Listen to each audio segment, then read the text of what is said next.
The story began with a beautiful sunrise over a big city. However, one guy had been on his feet for a long time, working tirelessly. His day always started way too early. He was very meticulous about cleaning his place because, in his opinion, cleanliness was crucial. Soon, the entire room was supposed to be spotless, with only the last few inches of dirt remaining. Suddenly, the man sat down on the floor, left his rag behind, and relaxed. A slight smile appeared on his face as he realized he had finished and everything was finally clean. But he continued to sit on the floor, enjoying the order he had created with his own hands. He looked around the room one more time and praised himself for the cleanliness of his home. Besides, he had mopped the floor 3 times and checked everything, so it was time to wrap it up. Still, he really decided to finish cleaning and started gathering his rags from the floor. After that, he tossed them into the sink and decided to do some laundry. Admiring himself, he hummed and even danced a little. However, the man kept staring at something behind him that he saw in the mirror. In the bathroom filled with blood lay the bodies of dead people.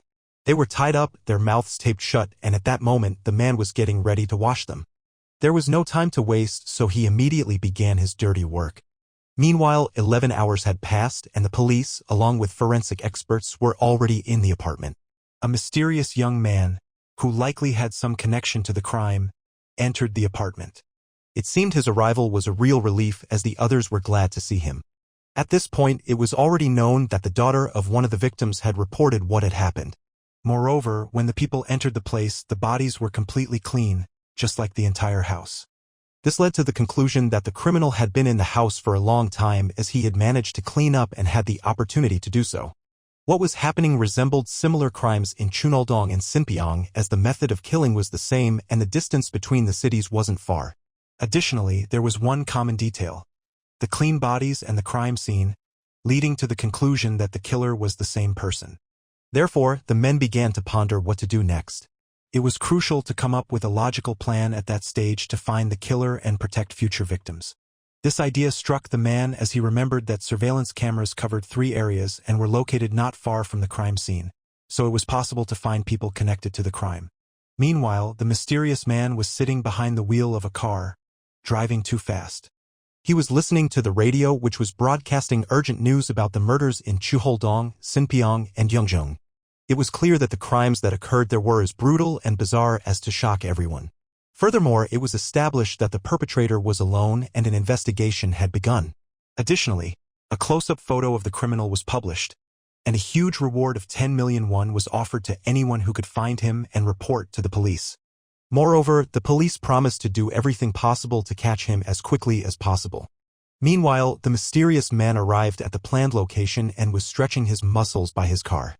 When he finished, he pulled out a cigarette and was about to light it. The man was surprisingly calm as he was hiding some terrible secret. Suddenly, he climbed into his own car. He took the car out of gear, allowing it to roll down the hill. Then, he calmly watched as his car rolled toward the cliff, soon to be destroyed forever. It seemed such an act was entirely justified, and he was preparing for it.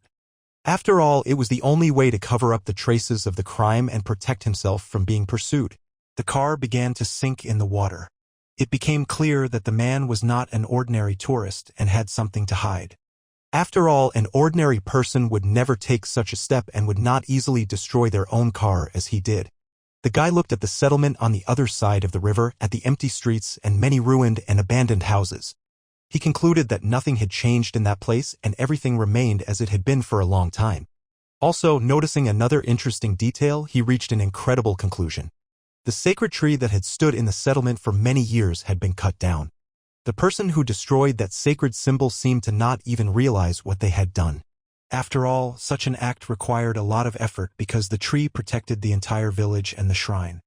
While pondering the fate of the sacred tree and the settlement, the guy didn't notice the strange man standing behind him. He began to ask the guy who he was and what he was doing in their settlement at such a time. When the guy didn't respond and just silently stared into his eyes, the man began to get angry and raised his voice. Suddenly, the guy turned around and stopped in front of the resident. He asked if the man was a resident of the settlement and how he had managed to find him. Suddenly, the man began to scream wildly.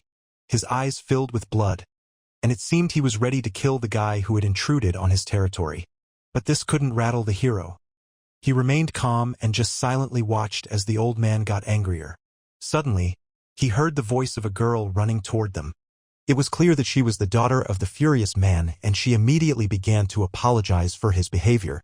It became evident that her father was not in his right mind, and at that moment she was trying to take him away and calm him down.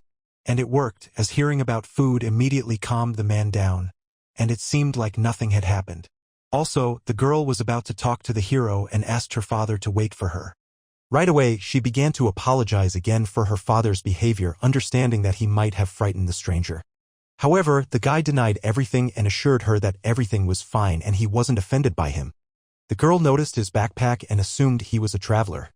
But the guy replied that he had recently moved to the area and planned to settle in their settlement soon. With his words, he once again drew the attention of the sick man. Moreover, the girl looked at him with surprise. After all, she didn't understand how someone could move with just one suitcase. Obviously, it would take much more stuff. But to divert attention from himself, the man began to convince her that he was the grandson of one of the residents of the settlement, to which the girl continued to bombard him with questions. So, the guy told her about his grandmother named Kim Jong-ja. However, from the girl's reaction, it was clear she had never heard that name before and immediately began to think, trying to remember. Suddenly, with horror, she realized that the woman had been dead for 3 years. Looking at the guy's face, she saw that he immediately became sadder. After all, he was trying to pretend he knew nothing about her death, and it seemed he was doing a good job of it.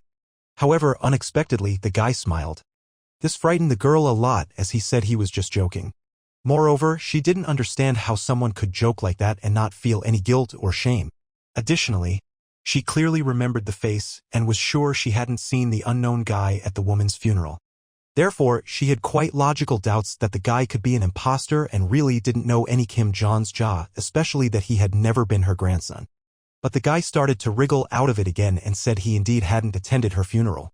Also, he seemed angry at the girl, thinking such questions shouldn't have been asked.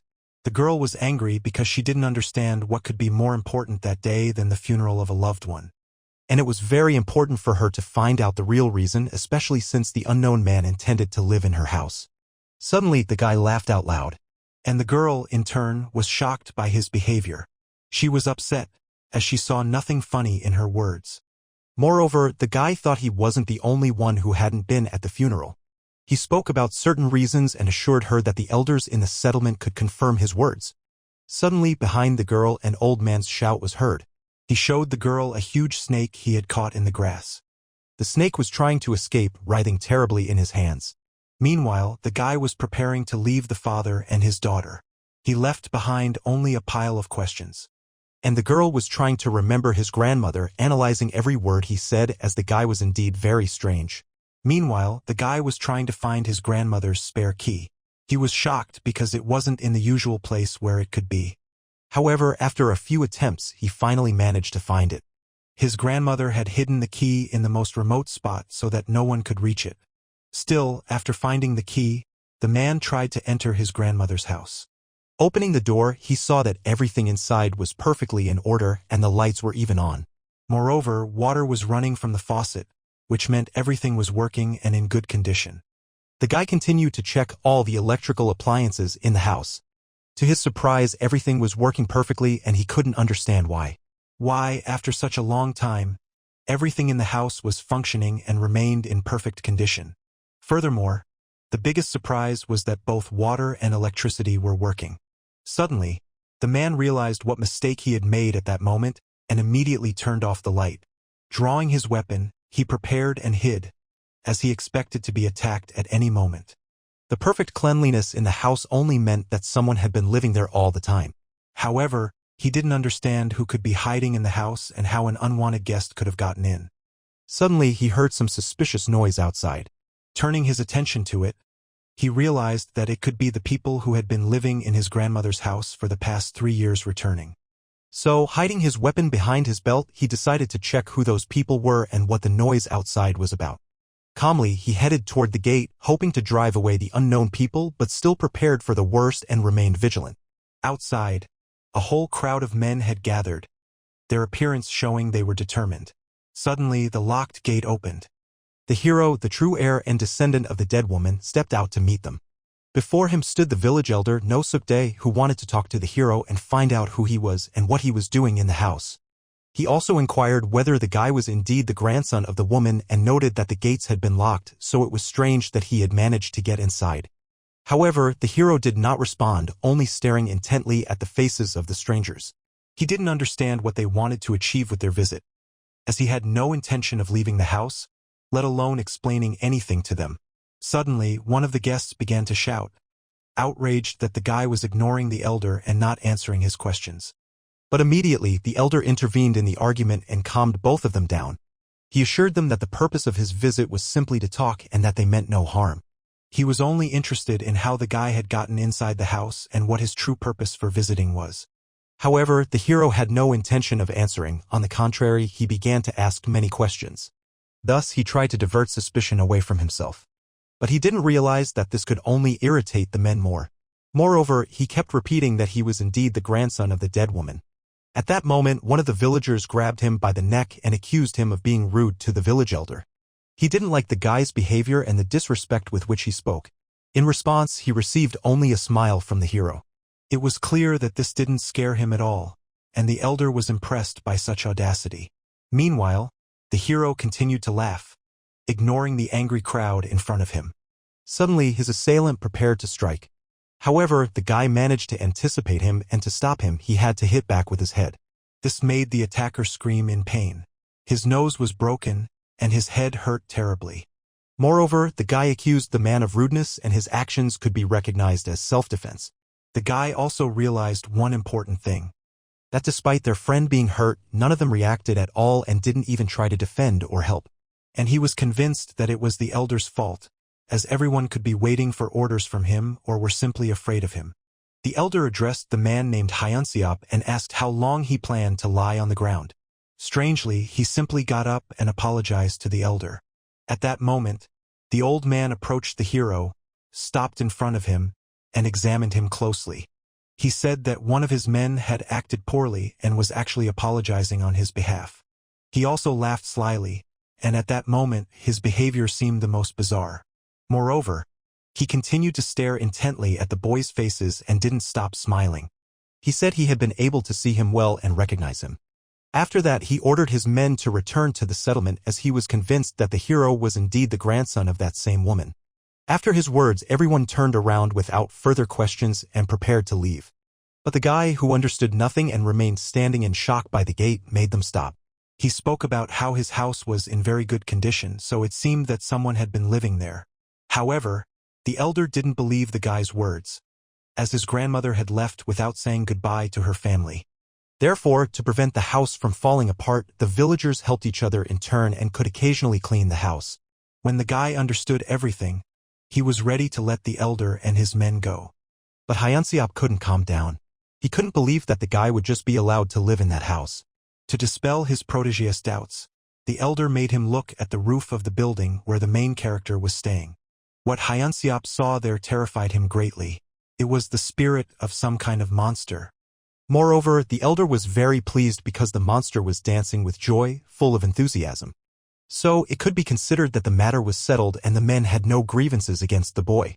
Suddenly, out of nowhere, the same girl appeared, the daughter of the crazy old man. However, the boy didn't notice her and was lost in thought about what had happened the day before and the people who had come to see him. But he realized he had left his pack of cigarettes inside. Just as he was about to head back, he suddenly heard a familiar voice and saw the girl running toward him. She asked what the elder wanted with him, but he didn't answer and only asked her about cigarettes, hoping she smoked too. He also thought that the girl might have told the elder about what happened, which was why he had come to see him. But she was adamant in denying any involvement and insisted she had nothing to do with his visit. However, the hero didn't get angry with her and tried to show his kindness in every way he could. But the woman couldn't calm down and kept asking the boy about the recent visit. The hero found her behavior suspicious and explained that the men wanted to make sure he was really who he claimed to be. Suddenly, the woman got nervous and was about to leave. The only thing she said was that the boy would soon regret it. After that, she silently walked away, leaving the hero alone with his thoughts. But it seemed he didn't care and wasn't even planning to stop her. So after a while, she stopped on her own. Breathing heavily, she realized she hadn't said everything and couldn't just let the boy go. She knew she risked never seeing him again. So she called out to him again and made him stop. She understood that the boy had come empty-handed and had no belongings with him. So she thought it would be reasonable to at least bring him a pillow. It seemed the boy didn't mind, so she rushed back home while he was left waiting. She didn't know if the hero would wait for her, but it was the only thing she could do for him. Meanwhile, the boy was completely confused. He continued to wait for the girl, curious about what she really wanted from him. After a while, he heard a commotion at his gate again. He understood it was the girl returning with a pillow for him. When he met her, he saw disappointment on her face because, in reality, he hadn't waited for her. At the same time, the girl brought him a pillow and a blanket, convinced he didn't have any. The girl's behavior raised many questions for the hero, and he couldn't understand why she was doing this. It was all very strange since the woman had been scolding him the day before. His words shocked the girl, and for a moment, she stood silently, unable to say anything. But eventually, she apologized for her behavior and admitted she suspected him of deceit. It seemed she simply felt sorry for him and wanted to make amends. So she extended her things to the man, hoping he would accept them. The boy, in despair, took her pillow and blanket. After that, the girl simply ran away, offering no explanation. She quickly distanced herself from the boy, feeling an incredible shame for her recent behavior. But suddenly, she turned back and decided to look him in the eye again. To her surprise, she realized the boy was still watching her and hadn't moved from his spot. But in reality, the hero was just trying to figure out what had happened. After a while, he entered his new place.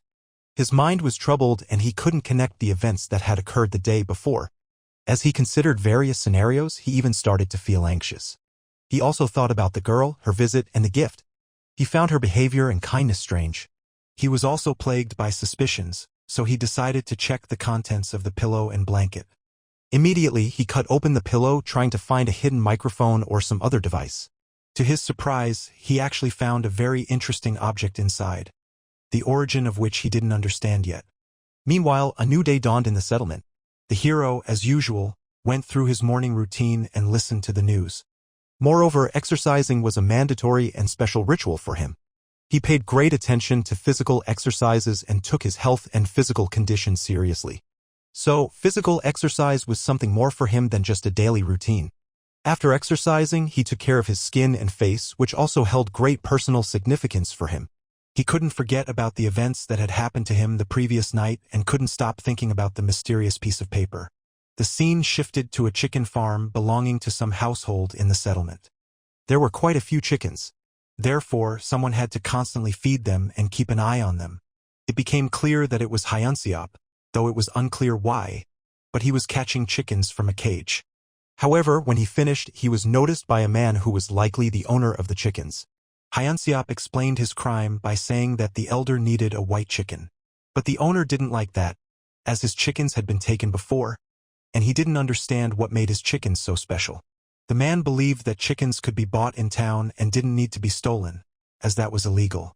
However, Hyunseop shot him a nasty look and accused him of not following the elder's orders and daring to contradict his words. Although the man was scared, he insisted on his point, believing that his chickens were his property and he shouldn't have to share them. Still, the thief couldn't hold back and began to accuse the man, openly threatening him. He advised the old man to just let him go and not create problems for anyone. Meanwhile, the hero's morning routine continued and he decided to go for a run. He decided to sprint the short distance that lay ahead at maximum speed. However, his strength quickly left him and he realized he couldn't go on. Previously, he could run much faster and longer, so he blamed his loss of endurance on smoking. In general, it was pointless to talk about the harm it caused, and the boy understood that perfectly well, but nothing could be changed. Suddenly, he witnessed a quarrel between two men over a chicken. Hyunseop didn't want to pay the reward for the animal as the man requested and also didn't want to return it to its owner.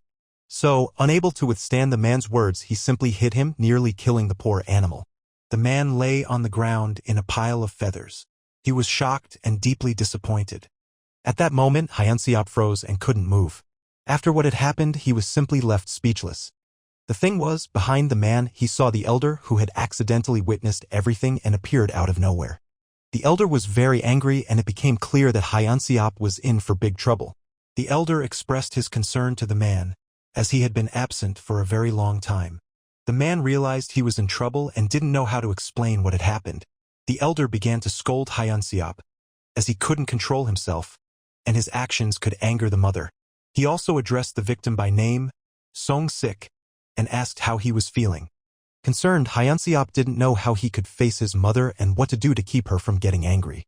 Meanwhile, the elder wanted to pay the man for the chicken and tried to find out its price. But Hyunseop insisted on his point. He was willing to do anything and sought advice from the elder. But the man believed that the person who committed the crime should bear the responsibility for it, so he couldn't decide or determine the punishment. At that moment, the hero witnessed quite a strange scene that amused him. He noticed that Hyunseop began to hit himself. He was pleading with his mother not to be angry, as he had already started punishing himself and intended to continue until her anger subsided.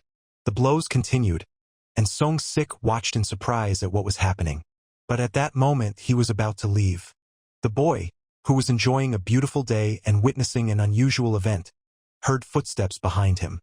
It was the same girl, and seizing the moment, he asked how long it had been so lively in the village.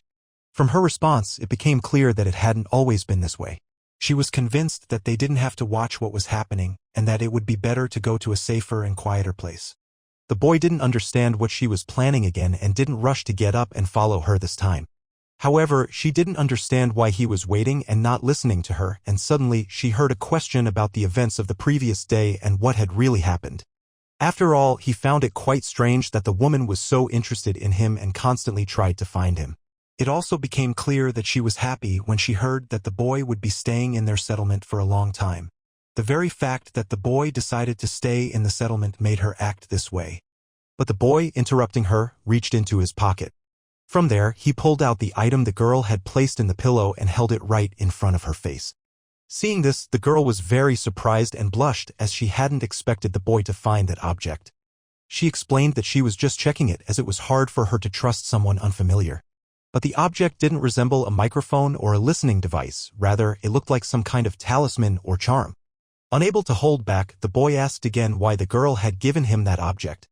At that moment, the girl began to sweat, realizing that her answer might not please the boy. Moreover, she worried that he might simply not believe her, as the truth sounded like nonsense.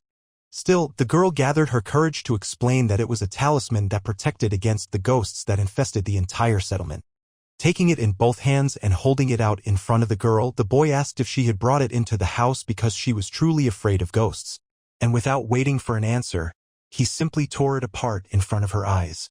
Unable to contain herself, she began to yell at the boy, as she couldn't understand the motive behind his actions, especially why he would destroy the object. But the man explained that the thing was that he didn't believe in such shamanic tricks and that ghosts didn't exist in principle. Thanking the girl for her attention, he was about to leave. And the boy simply crumpled her protective charm. He also intended to throw it away, as a torn charm couldn't be effective. At that moment, the ruined object fell to the ground. Saying goodbye to the woman, he promised to let her know if he ever saw a ghost with his own eyes. However, deep down, he believed that would never happen, while the girl watched him leave and regretted that she had sincerely wanted to help him. Night fell in the settlement. The same man, the owner of the farm, was busy with his own affairs in his yard. Song-sik couldn't calm down because the chicken thief had hit him and hadn't even received a response or any reasonable punishment. However, he flinched when he saw the elder, and that thought greatly pleased Song-sik. He continued to sit and think about a plan for revenge and what punishment his opponent deserved. In his mind, he replayed possible dialogue scenarios and got angry that they looked down on him. Suddenly, he swung at a chicken that was just passing by. With one swift motion, he managed to behead the chicken and take its life. However, this didn't make him feel any better, as he imagined Hyunseop in place of the unfortunate animal. What he did to the chicken seemed right to him at that moment. Moreover, he firmly decided to take revenge on Hyunseop and was preparing to set out in search of him. Song-sik simply couldn't allow anyone to dare insult him. Rising, the man set out to find him. He knew the place where Hyunseop lived or might be, and that was where he intended to check. Arriving at his house, he began to call out his name, hoping to be heard and responded to. He was also smiling and looked very pleased, as he was happy that he would soon take revenge on his tormentor. The man also added that he had come to collect money for the chicken that had been attempted to be taken from him. So he was about to enter the yard and had already started to open the door. He looked very focused and was ready to kill his victim without the slightest hesitation. So he pulled hard on the handle and pulled the door toward him. At that moment, Hyunseop, who heard a strange noise behind his fence, decided to check what was really going on. His astonishment knew no bounds when he saw the same old man in his yard in the middle of the night. Moreover, he was armed and determined, and he had no intention of negotiating. Song-sik kept laughing and looked very frightening. But the man couldn't understand what Song-sik wanted from him and didn't expect that he might actually attack him. He also knew that after such an act, Song-sik could be severely punished, as he would tear his mother apart. However, it became clear that the old man wasn't thinking about that, as revenge and retribution were his top priorities. He was convinced that his tormentor deserved to face consequences, and the punishment he had assigned himself was insufficient. Suddenly, he attacked Hyunseop and was about to inflict serious wounds on him. The man couldn't believe his eyes. He wasn't prepared for such a turn of events. He had to act decisively, as he risked getting mortally wounded, so he managed to dodge. Next, he tried to grab the old man's hand and wrest the knife away from him. But the old man wouldn't give up and kept trying to strike his opponent, aiming to inflict serious harm. He was determined to stab him and take revenge for how he had been treated. When the man couldn't wrest the knife from his attacker, he attempted to throw him to the ground and tripped him. Song-sik began to lose his balance as the man pressed down on him with his body weight. Still, the knife slipped from his hands and lay on the ground nearby. The confrontation between the two men escalated into a full-blown fight. Hyunseop, who had previously had a good relationship with the old man, was convinced that his feelings had changed forever as the old man dared to wave a knife and wanted to kill him. So he started punching the man in the nose and face, trying to inflict as much damage as possible. He also thought the man was a psycho and was clearly going through a tough time. He was incredibly angry and continued to beat the old man with all his might. Moreover, he didn't pay attention to the fact that his opponent was much older and powerless, unable to resist. The events shifted to the main character's home. The next morning, he got ready for his usual walk and started warming up. Suddenly, he saw the same girl by his gate, sitting and waiting for him. Seeing her, he was taken aback as he hadn't expected her to show up after what had happened. He asked the girl about the purpose of her visit. From her words, it became clear that there was a gathering in the settlement called specifically because of the boy's arrival. And the boy didn't understand what he could have done that was so bad or if it was really that important. But without understanding anything, he saw the girl grab his hand and start pulling him along. She said they had very little time and the gathering had already started. She also mentioned that they absolutely had to be there, and everyone had been waiting for them. So, in a flash, they headed to the meeting place. The location was a large building, something like a school that could hold a lot of people. However, before entering, the girl stopped. She told the boy that he needed to agree with everything and not act suspiciously. After that, they were ready to go inside and become part of the gathering. In front of them stood the village elder and his followers, who stopped talking when they saw the hero. It was clear that they had been waiting for their arrival for a long time and sighed in relief when it finally happened. The hero asked the girl who the elder really was, as he acted like a king, and it was very strange that all the men in the settlement obeyed him. The boy also accused the elder of disrupting his schedule as he had to waste his own time to attend the meeting. At that moment, the elder lit a cigarette and apologized to the hero. His behavior raised concerns among his followers. However, the elder ignored their judgment and silently continued smoking. Suddenly, he asked what role the boy intended to play for their settlement. But the hero didn't understand a word and didn't know how to behave. The elder continued speaking and suggested he join their crime-fighting group, which aimed to prevent any wrongdoing in their village. But the hero didn't like that initiative at all and immediately refused. This drew disapproving looks from the men. All the men immediately glared at him with noticeable anger as his behavior seemed too audacious. The girl was also shocked by his behavior and that he could simply refuse without obeying the elders. The boy also said he had come to the settlement to live peacefully, after which he turned to leave. Immediately, accusations flew toward the elder, as he hadn't even tried to stop him. The men were angry at the boy for refusing to listen to them and believed he had no right to live with them in the same settlement. However, the elder began to calm them down.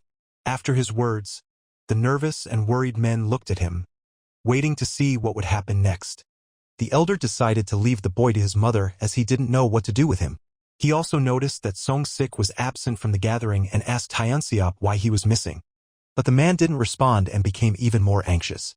However, he understood that he couldn't just stay silent and explained that they had fought the previous night. To his surprise, the elder replied that he had done a good thing as he had saved the man in that way. Then all the men and the elder sat in silence. Finally, the gathering could be considered over as the elder planned to be alone to pray. But everyone noticed that the girl wasn't returning to the gathering and wasn't participating in the discussion. In fact, she was trying to catch up with the hero and wanted to convince him to come back. But the boy didn't stop and had no desire to talk to her. Still, she managed to catch up with him and said it was already noon. She also asked what the boy's name was, as she didn't know how to address him. He replied that his name was Hyo Myong. Hearing this, the girl smiled. Immediately, she started yelling at the boy, accusing him of leaving the gathering so easily as she had warned him to agree with everything. However, the boy didn't understand the importance of her words as he was convinced he didn't have to help others and planned to live only for himself. He also fell silent and prepared to light a cigarette. But the girl was convinced that living comfortably could only be achieved in one way. Specifically, by not contradicting the words of the elders and listening to them, as otherwise there could be terrible consequences. But the hero was indifferent to her words. He didn't hear her and didn't believe a word. To him, it was nonsense, just like her stories about spirits. Meanwhile, the events shifted to the elder's house where he was praying. On the table, next to the figurines and icons, sat a live chicken. It seemed he was conducting some secret ritual or perhaps even performing a sacrifice. His prayer was something terrifying. His gaze and movements were so mysterious that they sent chills down one's spine. It seemed that, for the chicken, everything was about to come to an end, as it was to become the victim of an incomprehensible ritual. After a while, it all ended and the man killed the chicken. The entire room and the statues were covered in blood. However, the ritual didn't end there. The worst was yet to come. The elder smeared his body and eyes with the blood of the dead animal. While doing so, he thanked and praised the mother for salvation. Meanwhile, an unknown car was driving down the night highway. Behind the wheel was a man who looked very tired, having had a long day. In the passenger seat sat his son, who dreamed of becoming a police officer just like his father. But the man assured him that his job was very hard and dangerous, so the boy should think of a different profession for the future. However, the boy wanted nothing more than to protect his mom and dad, so he truly dreamed of such a job. And he was determined to punish anyone who dared to disturb his family. The father told the boy about an anonymous police officer who could easily deal with any wrongdoers, and they could decide the punishment for people. Moreover, by choosing this profession, the boy committed to studying hard and getting good grades in law school. Suddenly, the woman turned to the man with concern. Up ahead, she noticed a car trying to back out of a street. The driver of the truck might not see them, and at that moment he accelerated. Suddenly and very quickly, he blocked the way of the sedan, causing an emergency situation. The collision was unavoidable as the road was too narrow. Therefore, the man shouted for his family members to brace for impact. She hugged her son close, shielding him with her own body. And then, the terrible collision happened. As a result of the accident, the man's car was severely damaged. The glass was shattered, and everyone inside sustained serious injuries. The car was also violently spun around, and only by a miracle did it not flip over and remained on the road. Moreover, it continued to move and spin in the middle of the road. Eventually, it came to a stop after crashing into a sturdy guardrail. After a while, the culprits of the terrible accident began to approach the car to check if there were still living people inside. Fortunately, the child was unharmed as the woman had shielded him with her own body, thus saving his life. He tried to call out to his parents, who, on the contrary, had sustained serious injuries and were unconscious. The culprits of the accident tried to bring the father back to consciousness, so they began to slap and shake him. When the man regained consciousness, the question arose of what to do next. Also, the unknown people were behaving very strangely. Due to the darkness outside, it was hard to make out their faces, but it was clear that they were smiling and looking at the woman with the child. From their words, it became clear that they wanted to kill the woman, but they couldn't decide what to do with the child. Not wanting to deal with the woman, one of the unknowns presented her with a shovel to her neck and was about to kill her. He intended to do it quickly, and even the fact that the boy was watching didn't stop him. He only wished for the woman to go to heaven. Suddenly, Hyo Myong woke up. It was again his nightmarish dream. Meanwhile, the events shifted to Song Sik's home. His wife had prepared chicken broth for breakfast and wanted to treat her husband with it. But she witnessed that her husband was already drunk and started a scene about it. She was unhappy with the old man's behavior, especially since he wasn't reacting to her words at all. She was upset that he had started drinking again and had left home with a knife at night. She also accused him of negligence and irresponsibility towards his own life, as she was convinced that sooner or later he could get killed. Suddenly, the angry man looked at his wife. It was clear that he could no longer tolerate her words directed at him. But she continued, accusing him of constant conflicts with Hyunseop. But suddenly, the man cut her off. He flipped over the food she had prepared and began smashing everything in his path. But the woman couldn't understand such a reaction, as it was known that Hyunseop had previously defended him from their mother's wrath. However, Song-sik was convinced that his abuser had to face consequences for his actions. He also didn't want to give away his chickens anymore, and the elder, knowing what had happened, didn't intervene or resolve the issue. Unable to take it anymore, the man decided to leave home, remaining hungry. Meanwhile, the woman, incredibly anxious, began to apologize to her mother for her own behavior and Song-sik's behavior. In the meantime, the man managed to find a better place where he could be alone and think everything over. He continued to drink. Downing one bottle of alcohol after another, Song-sik sat alone on a bench in the park. He was very angry at everyone involved in his misery and planned to kill them all. Suddenly, he heard a very familiar voice. It was Ja-eun, who was casually walking through the park and ran into him. Immediately, she extended her basket to him, wanting to treat him. They were peaches, which she thought were fresh and very tasty, and she offered him to try them since the man had no snacks. But Song-sik asked where she was going, as it wasn't the way to her home. At that moment, she told him about the newcomer who had recently settled in their settlement and lived alone, so she wanted to treat him to food. The man continued to drink and stared at the girl's face. Suddenly, he didn't like the expression she had while looking at him, and he became very angry. But it wasn't like that. The girl was scared and thought he had just drunk too much. He also accused her of planning to give the peaches to someone who had lived in the settlement for less than a week. Suddenly, he grabbed a knife and intended to hurt the girl, convinced that she was also trying to provoke him. The girl, shocked by such behavior, jumped to her feet and tried to calm the man down. Her voice sounded uncertain, and she watched as the man began to approach her. Therefore, to avoid getting into a dangerous situation, she grabbed the food and was about to leave. However, suddenly, the man struck her with the knife and wounded her arm. Ja-eun dropped the basket of fruit and couldn't understand the reason for such behavior. But the man believed that the girl was simply ignoring him because of the unknown boy. He thought that since his arrival, everything in the settlement had become very strange. And suddenly, the man began to scream, blaming the hero for all the troubles. He felt it was his duty to get rid of him and save the entire settlement. Hearing this, Ja-eun became very frightened, as she didn't understand what could happen next. Suddenly, the psycho lunged at her. Grabbing her by the hair, he tried to catch her and stop her. But somehow the girl managed to break free. All that was left in Song-sik's hands was a clump of her hair. He promised that he would chase her relentlessly and had no intention of letting this go easily. The girl desperately started to run, trying to escape from the man. However, he didn't fall behind and continued to pursue her. He kept smiling and shouting at her, demanding that she stop and surrender. Fortunately, he was old, so he didn't have enough strength to catch up with her.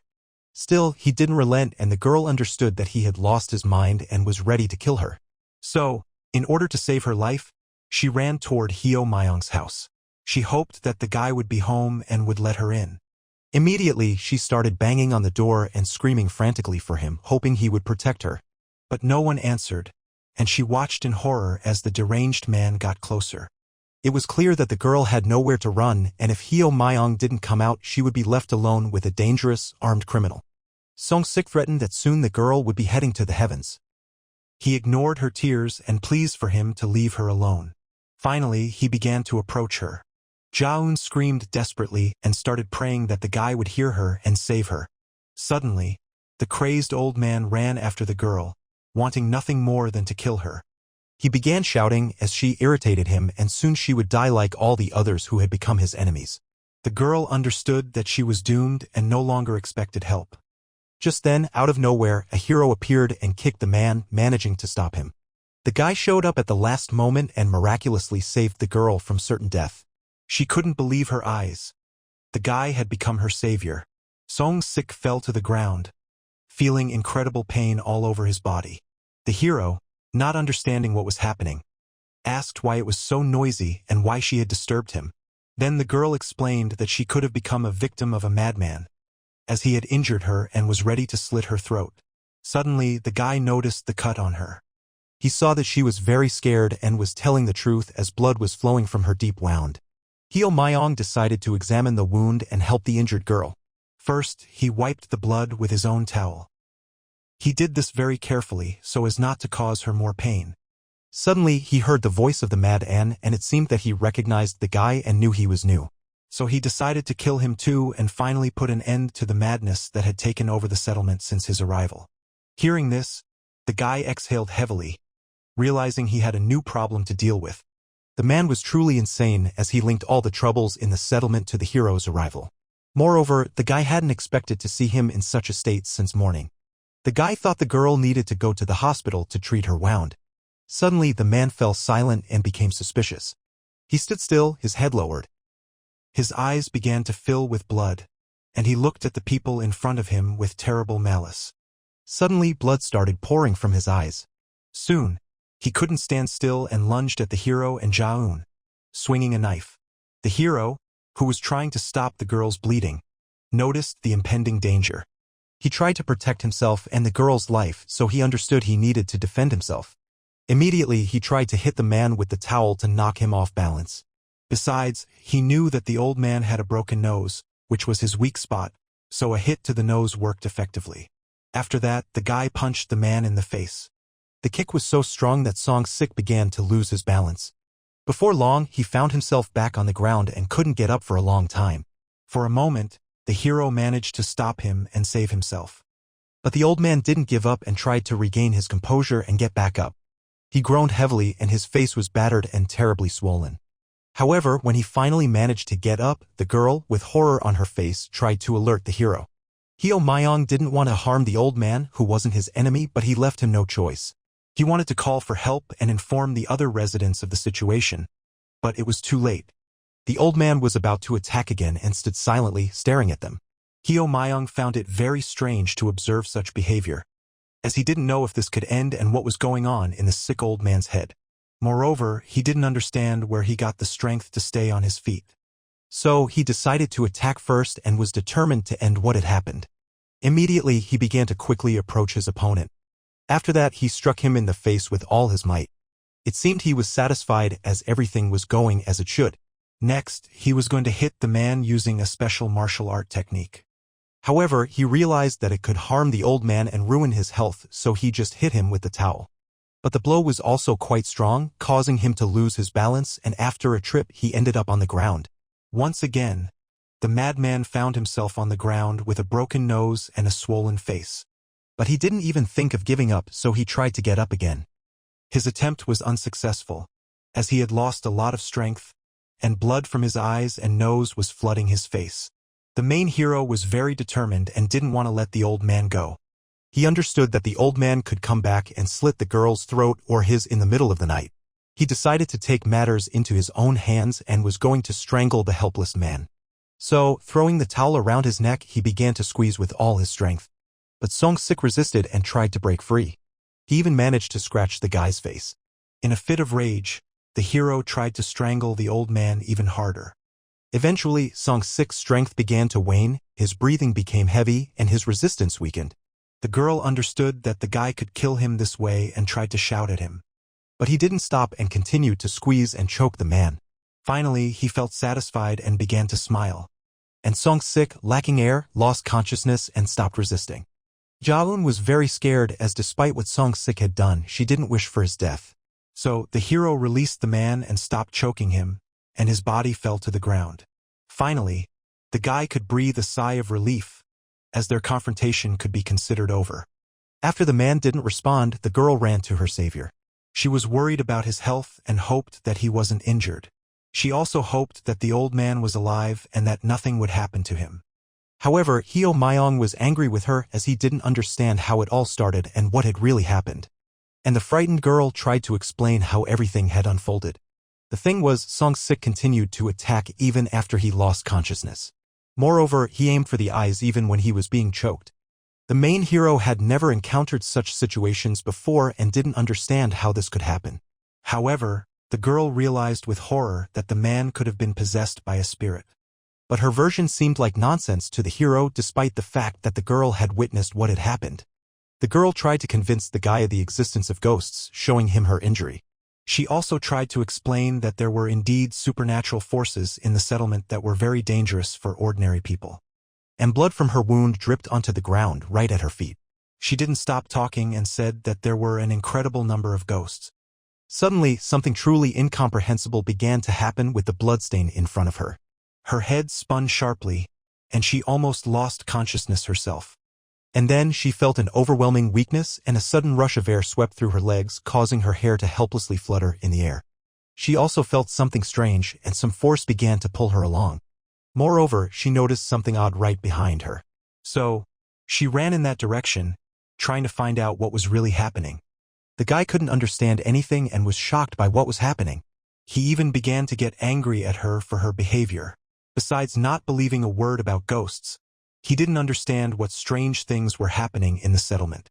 He wasn't sure he had his sanity intact, and with everything that had happened recently, he risked losing it completely.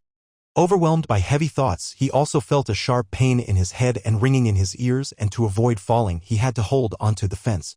He just wanted to be left alone and not bothered anymore. When the girl stopped in front of the place where the unknown force had led her, she saw nothing. But to make sure something mystical was happening, she began to dig into the ground beneath her. The guy, who was witnessing her incomprehensible behavior, was seriously nervous and even scared. However, the girl didn't listen to him and continued to dig. She felt that she was supposed to find something, and her vision was not simple. Finally, when the hole was deep enough, she began to feel some object under her fingers. Peering inside, she was shocked and genuinely terrified. What she found could forever change her life and the lives of those living in the settlement. Suddenly, she came to her senses and realized she remembered nothing. She was also stunned by what she had done. The girl was convinced she hadn't done anything, but the mud on her hands and the guy's words told a different story. She truly didn't understand how she managed to do this, especially to find the mysterious object. The object she found was a ritual of Azazel conducted since ancient times. However, the hero didn't understand how a jar wrapped in a strange ribbon could end up on his property. Moreover, he didn't know what such a strange find could mean. But the girl explained that the jar was meant for a ritual and she couldn't understand how it could have appeared in the guy's house. So, in order to rid the jar of any evil energy that might be in it, she planned to burn it. Suddenly, the angry guy approached the girl. He had a ton of questions and didn't want to waste time on things he didn't understand. So he struck the jar with all his might. Ja-eun couldn't withstand the strong blow and dropped the jar. It shattered as it wasn't sturdy, and Ja-eun, who was shocked by the guy's audacious behavior, began to yell at him. However, understanding the seriousness of the problem, she almost cried. The hero remained calm and didn't pay any attention to what had happened. Inside, he saw raw rice and a severed chicken head. The girl started screaming as now they had no way to burn the jar and all its contents. Moreover, she was angry at the guy for not understanding the seriousness of the problem and not believing her words. Additionally, he was planning to walk away to finally sort everything out and just wanted to mind his own business. Suddenly, at the sight of the broken jar, the girl noticed a horrifying sight. A mass of evil energy began to rise from the jar. After that, a large mass of dark energy entered the guy. And he, not understanding anything, didn't even notice how it happened. However, he felt an unpleasant chill throughout his body. His head spun and he didn't understand what was really happening. He only heard the girls scream and turned to her, asking what she wanted. And she, in turn, didn't understand how it all started and where the mass of dark energy had gone. After a while, the guy and the girl decided to return to the man, who continued to lie unconscious on the street. However, they were horrified to realize that he was no longer there. He could be anywhere, so the girl thought they should warn all the residents of the settlement, but the guy thought differently and wanted someone to check the girl's cut. He also wondered how the girl knew about the berry jar in his garden, but she didn't understand anything and denied everything. It seemed the hero began to suspect her, as she had previously placed a sacred talisman on him. The guy said it was very interesting to observe the events, and he didn't even notice how he was being watched. The man felt that he was about to be killed and soon he would die. So he decided to run away and leave the settlement to save his own life. Still, the people decided to hold another meeting to figure out what had really happened. The elder was going to listen to the victim and knew that the man had been waving a knife the day before. All the men gathered inside were ready to express their opinions about what had happened. However, everyone unanimously said that Song-sik couldn't have done such a thing and accused the girl and the hero of lying. Glancing at each other, Hyo Myong and Ja-eun realized they were left alone with their problems. Moreover, they were accused of lying, which was very insulting and unacceptable. The guy decided to act decisively and tried to prove the man's involvement in what had happened the day before. So, he grabbed the girl by the hand to show her injury and prove he was right. The elder immediately asked where Song-sik had been at that moment and why he wasn't at the meeting. But the hero replied that he was with him while he was treating Ja-eun's wound. Therefore, the elder ordered his subordinates to bring the suspect to him. Right away, Hyunseop volunteered to do it as he also felt no fondness for the old crook. However, it was unclear how the people were supposed to overcome the difficulties that had arisen in the settlement recently. Moreover, the suspect's wife tried to prove his innocence and vehemently denied any accusations against him. But her words meant nothing as Hyunseop and another man set off to search for the suspect. The hero couldn't calm down and kept raising the girl's hand, so everyone would finally notice her cut. This behavior surprised her. She hadn't expected him to help her, let alone continue to defend her after the incident. Next, the elder wanted to decide what to do with the criminal upon his return. But Ja-eun beat him to it and suggested calling the police. After all, she believed the old man's actions could be seen as an attempt on her life, and the matter was quite serious. Suddenly, she felt a strange chill spread through her body. It seemed she could no longer control her words and actions, as if something had taken over her. Meanwhile, the elder silently watched the girl, contemplating every word she said. But he couldn't refuse her, so he promised to do everything as she wished. Suddenly, the boy released the girl's hand when he realized the matter was settled. But then the girl changed her answer, saying that the settlement's affairs should be handled by her mother. She said it so uncertainly that it felt like she had been forced to say it. At that moment, the hero looked at her, confused about her stance, hoping the police would sort things out. After a while, the search for the criminal yielded no results. The meeting had already ended, but people weren't in a hurry to leave and lingered outside the building. The hero, unable to make sense of what was happening, hid or eavesdropped on the men's conversation. Suddenly, he spotted the elder and couldn't resist the tempting idea of eavesdropping on everything. He witnessed the suspect's wife trying to persuade the elder to pardon him. She was angry at the hero for the fact that the elder and all the other villagers believed him. But the man spoke of the chance the mother had given the criminal and how he hadn't taken it, continuing to commit crimes. However, the woman kept insisting and trying to save her husband. Finally, the elder replied that the only one to blame for what happened was Song-sik, who had lost his chance to redeem himself, and for his actions he deserved to be punished. The lady continued to try to justify her husband, believing he had already left the settlement. However, as was known, no one had ever succeeded in doing that. Having heard enough, the hero decided to take action and wasn't going to sit idly by. He resolutely decided to find the criminal quickly and tried to figure out what had happened. He knew nothing about the mother or why everyone was so afraid of her. Besides, he didn't believe in ghosts or any magical powers that Ja-eun constantly talked about. Meanwhile, it had grown dark in the settlement, and the search for the criminal was postponed until the next day. However, the suspect was trying to escape from the settlement. He was doing everything he could to get away and stay alive, avoiding his punishment. But in horror, he realized he was going in circles and couldn't find his way out of the forest. Suddenly, the exhausted old man stumbled over a rock. Painfully hitting the ground, he found himself on the ground. His weak body wouldn't cooperate, and out of sheer fear and a thirst for life, he kept crawling. After that, he realized that all his efforts were in vain and he was doomed. He understood that there was no sense in his actions as he hadn't even managed to reach the main road all day. He was sick and old, believing he remained his mother's son. He comforted himself, convinced that his mother couldn't be so cruel as to abandon him. He also reassured himself that he had been a good son and had done everything he was asked to do. Suddenly he began to smile and took a deep breath. It seemed he started to understand, and his self-reassurance was doing him good. But nearby, he heard indistinct footsteps and became very frightened. Looking in the direction of the sound, he realized someone was approaching him. It was the hero to whom the old man spoke about unfinished business in the settlement and tried to return. But the boy wasn't listening. He was talking about needing to do something for him. Suddenly, he pulled out his weapon. At that moment, everything became clear to Song-sik. So he began to prepare for the end of his life.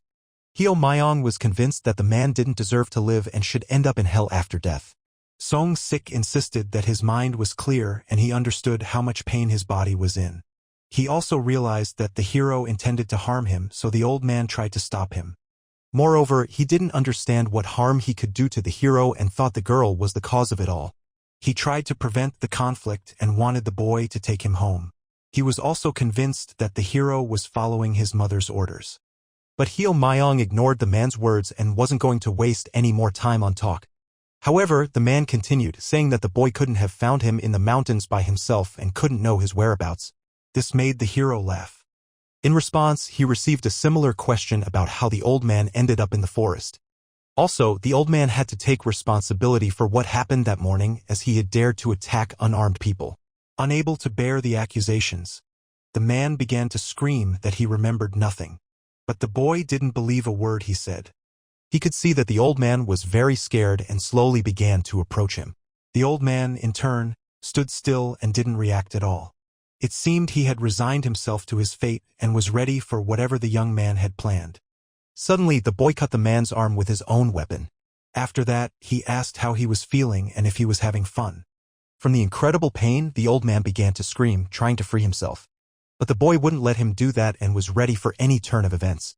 Meanwhile, Hyunseop and his partner were trying to find the fugitive. They were also searching the mountains, knowing he wouldn't escape from there. Moreover, they believed this task wasn't particularly difficult and would soon encounter him. Suddenly, nearby, they heard a terrible scream of pain from the suspect they had been trying to find for so long. Immediately, the men began to listen closely, trying to determine from which direction it was coming. Having pinpointed the approximate location of the victim, they rushed to find him. Meanwhile, the confrontation between the hero and Song-sik continued, and the old man was doing everything he could to break free from the boy. But the hero knew the man was exhausted and was taking his time following his trail. He remained incredibly calm, having firmly decided to take revenge on the man for everything he had done. Song-sik, for his part, was convinced that the boy was simply following No Suk-dae's orders and blamed him for what was happening. However, Hyo Myong no longer listened to him and didn't understand what he meant at all. But the old man continued to accuse him of serving the elder and carrying out his orders. Eventually, he managed to anger the boy, who was ready to end it all. The boy tried to speed up to catch up with his victim. And when he succeeded, he attempted to strike. Feeling the wound, the old man froze, his eyes wide with horror. He had received a serious injury to his back and began to bleed out slowly. At first, in a state of shock, he understood nothing. But after a while, his whole body felt incredible pain. He tried to speak, but his words came out as incoherent mumbling. But to ensure no one heard them, the boy tried to cover Song-sik's mouth with his hand, squeezing it with all his strength. He knew that a scream could cause him problems, as no one was supposed to know his intentions. He planned to pull the axe out of the victim's body and warned the man not to scream. Moreover, the hero didn't let go of his victim, and to make sure he understood, he ordered him to nod. When Song-sik did as the hero commanded, he tried to throw him to the ground and tripped him. As the man fell to the ground, the boy simultaneously yanked the axe from his back. After the fall, the victim felt particularly weak and, experiencing incredible pain, struggled to breathe. Moreover, he was trying to get up and was putting in an incredible amount of effort to do so. Hyo Myong was touched by his determination and struggle. Suddenly, he pointed to a tree just a few meters away from them.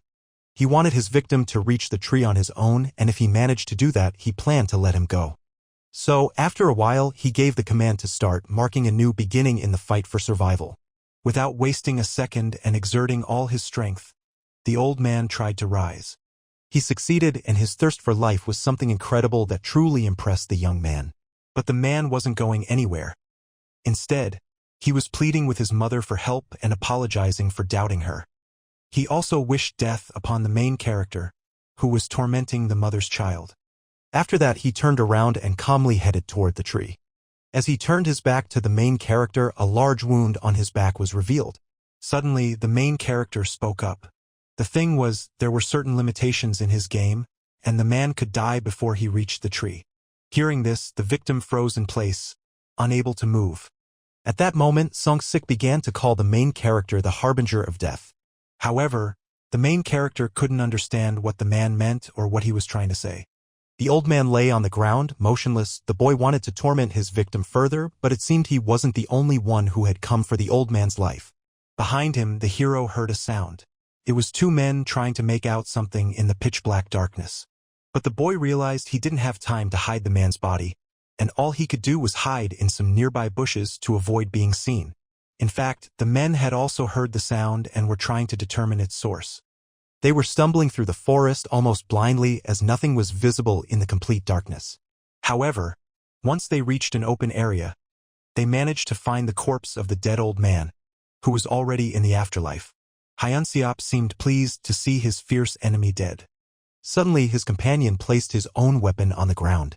He remained serious while Hyunseop was celebrating and talking about how he felt this was bound to happen since their nighttime knife fight. Suddenly his companion delivered an incredibly strong punch right to his face. This sent Hyunseop flying backward a good distance. He landed on the ground and couldn't regain his composure for a while, feeling immense pain and shock from the brutal blow. The man insisted that he should have shown respect for the dead as their mother was watching over them. They also needed to pray and inform the village elder about what had happened. It seemed Hyunseop acknowledged his guilt and agreed with his companion's words. At the same time, the men began to pray, trying to atone for their sins. And Hyunseop, who was bleeding, had no choice but to join in the prayer as well. However, his companion insisted even more, leaving him no choice. Soon, raising his hands to the sky, Hyunseop began to recite the words of the prayer. The two stood over the corpse of the dead man, hands raised, murmuring incomprehensible words of prayer. At that moment, the hero realized that the murder of the man could be suspected from his wound if the police were called. Therefore, to save his own life and ensure his safety, he thought about getting rid of all the witnesses. He also understood that he had played with fire and his adventure could end very badly for him. Meanwhile, the men called the elder and informed him that they had found the dead body of the old man. However, at that point, it was already clear that the old man had not died of natural causes and was likely murdered. After the elder's words, he promised to handle everything in the best way possible. Placing his hand on the corpse's head, he intended to fulfill No Sukdae's request.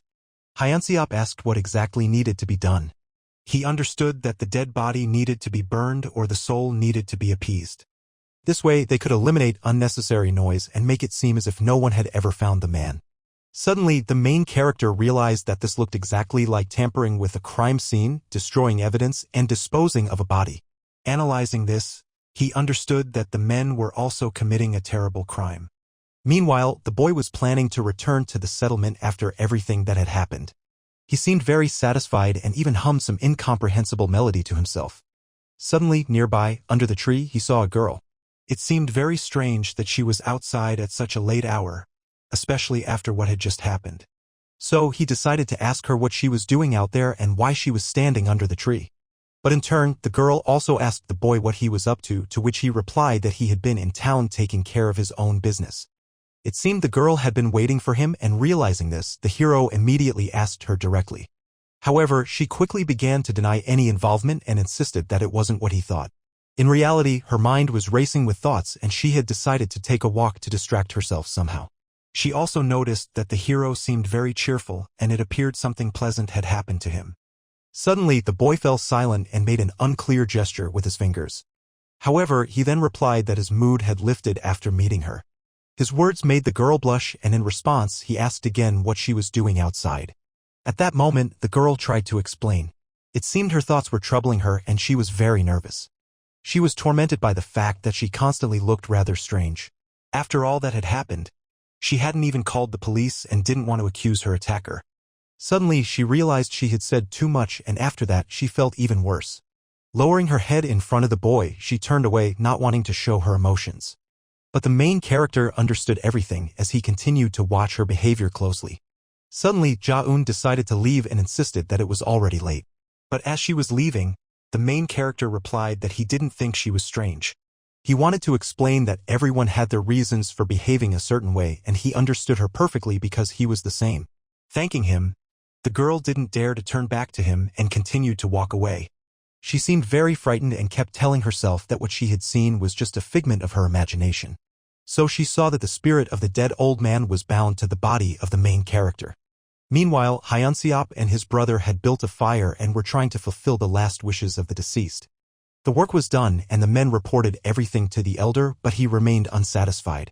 It seemed there was a will from the mother regarding the murder of the old man, but everything felt too eerie and strange. The men also had too many doubts about the truth of the situation, but the elder ordered them to return to the settlement once everything was ready. Hyunseop also didn't understand the elder's true intentions, but he continued to do his job and follow orders. After everything was burned, they needed to collect the ashes, climb to the top of the hill, and scatter them over the settlement. However, the men were still anxious and troubled by the question of who the real murderer of the man was. Immediately, they thought of the main character, who had recently settled in the settlement. No one doubted his involvement. After all, in light of recent events, it could be concluded that there had been a serious conflict between them, and the boy had every motive to commit the crime. But suddenly, the older brother turned to Hyunseop. He placed a hand on his shoulder and was about to say something. The thing was, their work didn't allow for unnecessary questions and they needed to do everything quickly and efficiently. Therefore, the topic was closed, as it wasn't part of their duties, and the police should handle the search for the murderer. So, after everything that had happened, they decided to have a drink later. Meanwhile, the elder was in his temple, preparing to perform a new prayer. He was addressing the statue and extending his hands toward it.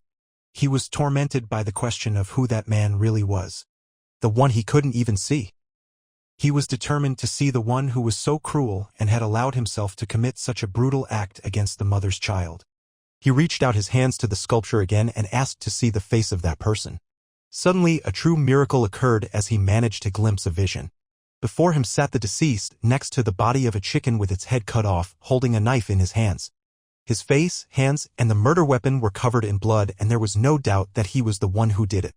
He was also grinning maniacally, which left no doubt that he was a madman. After that, he took the animal's head in his own hand. Then he tossed the head into a bowl and began to sprinkle it with dry rice. He also added drops of blood from the knife into the pot with rice and the head and started mixing everything thoroughly. His eyes were wild and the man was incredibly pleased with what he had done. He was preparing for a terrible crime and it became clear that he was involved in a horrific curse ritual. When everything was ready, Song-sik began to laugh maniacally. After witnessing this, No-suk-dae couldn't regain his composure for a long time. But it seemed this was the section he wanted to look into. However, he was aware of the deceased's use of raw rice and chicken heads. But for whom and against whom was such a terrible curse made? Suddenly, the elder froze in place as a terrifying idea struck him. He thought that the mother could have used the man for her horrific ritual and then disposed of his body and all evidence. Suddenly, on her way home, the girl was approached by an unknown stranger. He was following her at night and wanted to walk her home despite her resistance and refusal. But the stranger insisted that it was dangerous to walk alone at such a late hour. The hand he placed on the girl's shoulder was quickly shrugged off, and she pushed him away with all her strength. But it seemed the unknown man only enjoyed this more, smiling at her despite scaring her badly. He also realized that his actions might look very bad and vulgar from the outside. Moreover, he felt very sad when the girl behaved that way as he was trying to win her over. The girl quickly said goodbye to the boy and tried to leave him as fast as possible. Furthermore, this kind of situation had been repeating constantly and she was already tired of pushing him away. But at the last moment he grabbed her by the arm and started pulling her toward him, which was an unacceptable decision on his part. The boy insisted that he was ready to take care of her and her sick father. But Ja-eun wasn't listening, she just wanted to get home as quickly as possible. Suddenly, the stranger heard a voice that sounded quite familiar to him. To his side, he saw the girl's father, who was running toward him and shouting at that very moment. He looked very angry and was holding a broom which could easily smash the suitor's head. Seeing her father, Ja-eun began to scream and tried to stop him as she knew better than anyone how this could end. The stranger, having no choice, didn't want to make the situation any more tense. So he quickly turned around and decided to leave, not wanting to create problems for either himself or the girl. Moreover, he knew that the girl's father was unstable and didn't want to cross his path any further. The girl, approaching her father, asked how he had managed to find her and what he was doing outside at such a late hour. As it turned out, he wanted to eat chocolate cookies, but he needed his daughter's permission for that, so he went looking for her. Hearing this, the girl hugged her father. She was touched by his gesture. So, she allowed him to eat no more than one chocolate cookie. Meanwhile, the main character returned to the spot where the pot with the curse had been found. Examining the place, he wondered how the girl could have learned about the setup and who could have left it there. He didn't like what was happening in the settlement as the recent events were very strange and made him anxious. However, he had no options and the only thing he could do was accept what was happening. Moreover, he began to suspect Song-sik, as besides him, he didn't understand who else could have done such a thing. But the constant thoughts exhausted him, and he decided to rest. Suddenly, he heard the voice of a woman who had woken up under the fence and was trying to peek inside. She knew the hero was home, so she didn't stop shouting until he came out onto the street. After a while, she started banging on the gate and could easily break it down. Moreover, she was angry at the boy for responding and ignoring her. Seeing the woman and realizing she wouldn't calm down, the boy tried to understand her reason for visiting and who she was. As it turned out, she was Song-sik's wife and was looking for her husband. Opening the gate, the hero informed her that he didn't know anything and couldn't help her. However, such a response didn't calm the woman. On the contrary, upon seeing his face, she became very frightened. The thing was, the hero couldn't stop laughing and continued to do so even in front of her. But realizing the absurdity of the situation, the boy tried to explain that he was laughing at the fact that the woman was shouting and standing in front of his house at such a late hour. He also recalled the situation with the girl and her trauma, accusing the woman of not believing her words and that no one besides him had defended her or even asked what had really happened. Listening to him, the woman grew angrier and angrier. But when her patience snapped, she grabbed the boy's clothes with both hands and held him tightly, not letting go. She was taken aback by his audacity and how he tried to play the victim, bringing up the girl's trauma. She couldn't believe that for him, the girl's trauma was far more important than her husband's disappearance. However, the woman's words had no effect on the main character and he continued to laugh. He tried to push her hands away from him and kept mocking her husband. From his words, it was clear he thought the man was foolish and sick. After all, he had been wandering around the village lately, waving a knife and clearly wanting to kill someone. If he had reacted wrongly, Ja-eun could have become his victim along with himself. So instead of being so proud and stubborn, he suggested the woman apologize for her husband and back off. It seemed his words had an effect and the woman started to apologize. Tearfully, she said she was very sorry, but she still wanted to find her husband no matter what. The guy, exhaling heavily, replied that he last saw her husband on the day of their confrontation and after he left the house he was no longer on the street. But the woman kept pressing for more, increasingly irritating the main character. Besides, he tried not to give the impression that he knew everything and was involved in the disappearance. Meanwhile, the woman left Hyo Myong's house and he sat in his bathroom reflecting on the recent events that had unfolded. Looking in the mirror, he noticed something strange on his clothes. It became clear that there were bloodstains on his shirt, but he didn't know whose they were. Suddenly, he caught sight of a strange silhouette behind him. He realized someone was watching him and that person was right outside the window. The guy quickly turned around to catch a glimpse of who it really was. However, he saw no one in his window. He thought the person might have hidden in the yard, not wanting to reveal themselves. But there was no one in the yard either. Besides, the suspect would have to be very tall to reach the window. So finding nothing, the guy decided he must have imagined it, probably due to exhaustion. Meanwhile, events shifted to Song-sik's house where his wife was sleeping. But she tossed and turned, unable to fall asleep. She noticed blood on the guy's clothes and the thought that it might be her husband's blood wouldn't let her rest. She was also very angry at the main character, which kept her on edge. The woman was deeply worried about her husband, especially since he hadn't returned home. Moreover, during their last encounter, they had fought and he had been very drunk. Such thoughts could drive her mad, but there was nothing she could do about it. Meanwhile, the two brothers, having climbed a mountain, began scattering the ashes of the deceased elder over the settlement, as the village chief had instructed. They believed that after death, the man could find peace and enter a better world.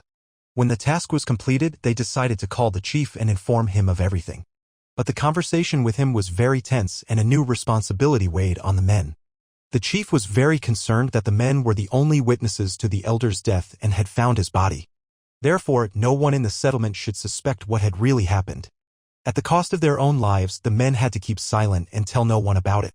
The next day, a new meeting was held in the settlement regarding Song-sik's disappearance. There were many people present and the girl realized that the main character had arrived first. But he replied that he was just curious about what had really happened to the missing person and how his mother, whom everyone was talking about, might be involved. However, it seemed his words sounded uncertain and the girl regarded him with skepticism. After a while, No Suk-dae began his speech. He spoke about the missing man and how he had indeed been wandering around the settlement. trying to kill innocent people. Moreover, the elder had rejected the mother's mercy, attacking the girl, and then fled the settlement. But since he was a member of their community, the search for him hadn't stopped and many people were involved. Suddenly, one of the brothers who had been searching for him the previous night began to speak. He assured everyone that they had scoured the entire area and still hadn't been able to find Song-sik. Hearing this, the main character began to smile as he was the only one who knew what had really happened. He was also constantly watching the dead man's wife. He suspected that soon her patience would wear thin and she would unleash her anger on everyone. Especially after the news that the old man hadn't been found. The woman nervously began to clench her fists, barely able to contain her rage. Unable to hold back any longer, tears in her eyes, she began to shout at everyone present, unable to believe that even after so much effort and searching, her husband could just vanish. Hearing this, Hyunseop lifted his gaze and looked directly into the poor woman's face. His brother did the same, looking at the woman with a puzzled expression. The chief also joined them, raising his eyes to the grieving woman, who continued to cry but could do nothing. Only the main character held himself together. He looked very tired and was the only one who had known everything from the very beginning. The woman, who kept falling to the ground and getting back up, said that he had last said goodbye to her before going somewhere.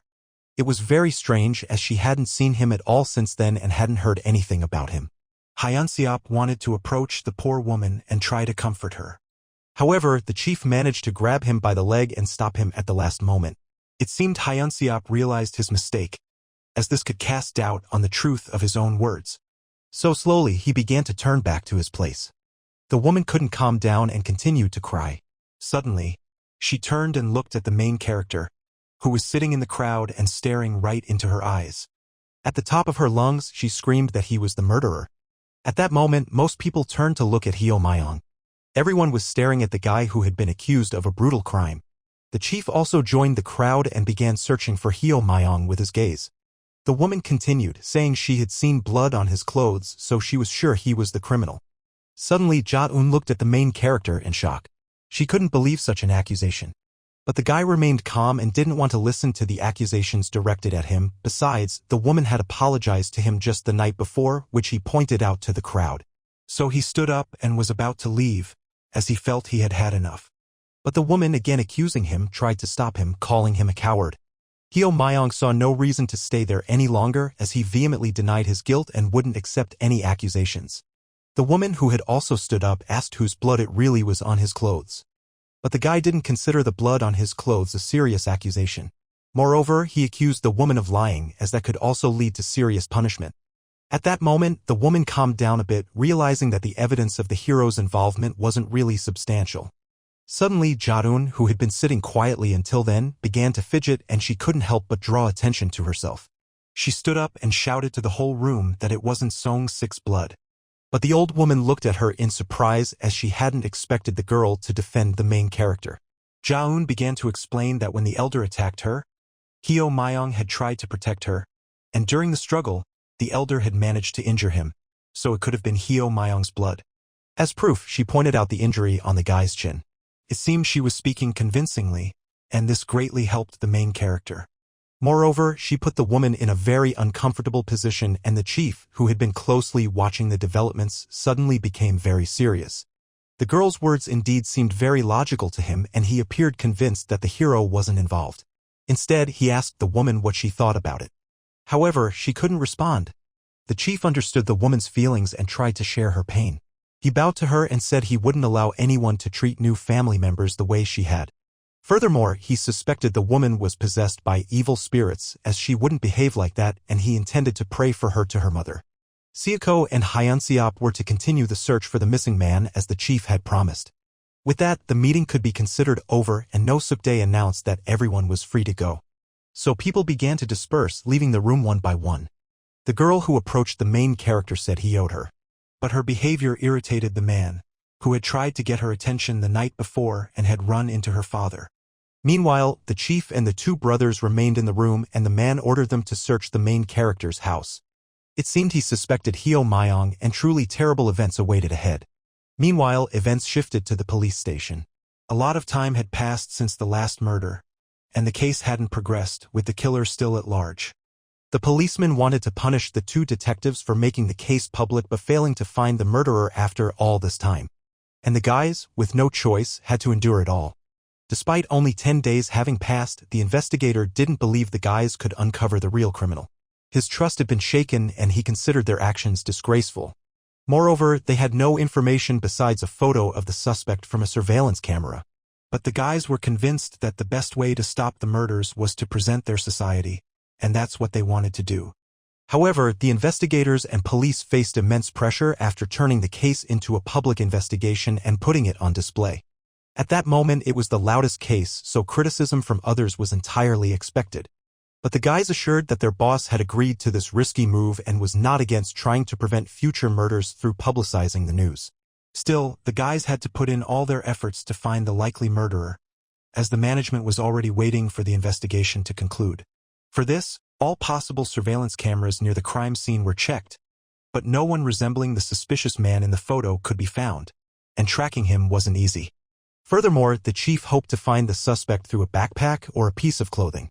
But this step was anticipated and people with similar clothing were checked and detained. The police had no choice but to restart their search from scratch and try to find more evidence. So ahead lay hard work and relentless searching. After a while, the guys discussed their future plan of action in their office. They were going to call in the girl who was the daughter of the deceased, but they quickly abandoned that idea as it seemed too much. Even with the boss's instructions, this idea felt abnormal and too traumatic for the child herself. Moreover, the men didn't know what questions could be asked of the child, as everything had ended before she arrived, and her parents were already dead. Suddenly, someone entered the guy's office. Kong turned his head to the guest. As it turned out, they had brought in the daughter of the victims. But it was so unexpected for the men that Kong, the lead detective, stood up from his chair. It was clear that the girl was genuinely nervous. She said she had only learned about the incident a few days ago. Therefore, she hoped she could help find the murderer who took her parents away. Delighted that the girl had expressed a desire to share everything, the detective wasted no time and began asking her questions. Gathering her strength, the tearful girl informed them that one of her father's cars was missing and she believed the murderer might have escaped in it from the crime scene. This detail surprised the detective, as he hadn't thought the murdered man could have two cars. And this detail hadn't been considered during the investigation. Meanwhile, events shifted back to the settlement, where the main character was sorting his belongings at home. But he didn't even notice how a suspicious person was once again watching him. He took off the bracelet from his wrist and left it in the house. After that, he locked everything up and got ready to leave. Meanwhile, in the chief's temple, active planning for the search of the guy's house was underway. It became clear that the men had been watching him for several days and discovered that after his morning workout he hadn't been doing much, making it impossible to search his house. It seemed this news didn't impress No Suk Dae much. So he pondered what could be done next. But there was another possibility. The thing was, the men needed to stray from the righteous path, but such behavior was considered particularly dangerous in their settlement. And the chief, who was about to light a cigarette, confirmed the men's words, saying it was indeed the worst thing they could do in their settlement. After all, people who acted this way could take their own lives, burn alive, or they could be possessed by spirits that could simply kill a person. The brothers were shocked by the elder's stories and asked if anyone had ever strayed from the path and where he had gotten such information. The man's mother had told him about it. Moreover, she had shown that someone had killed Song Sik, but they hadn't been able to see the face. And suddenly, Hyunseop realized why they needed to search the guy's house and began to suspect him even more of the crime. However, the chief wasn't sure about the guy's involvement in the crime. He just hoped that none of his people had done it, which is why he ordered the search to start at his house as the dead man's wife had yelled at him. Moreover, No Suk Dae hadn't done anything wrong and hadn't particularly strayed from the right path. After these words, Hyunseop began to get very nervous. He hoped there was a way to stop this somehow. And as it turned out, such a possibility did exist.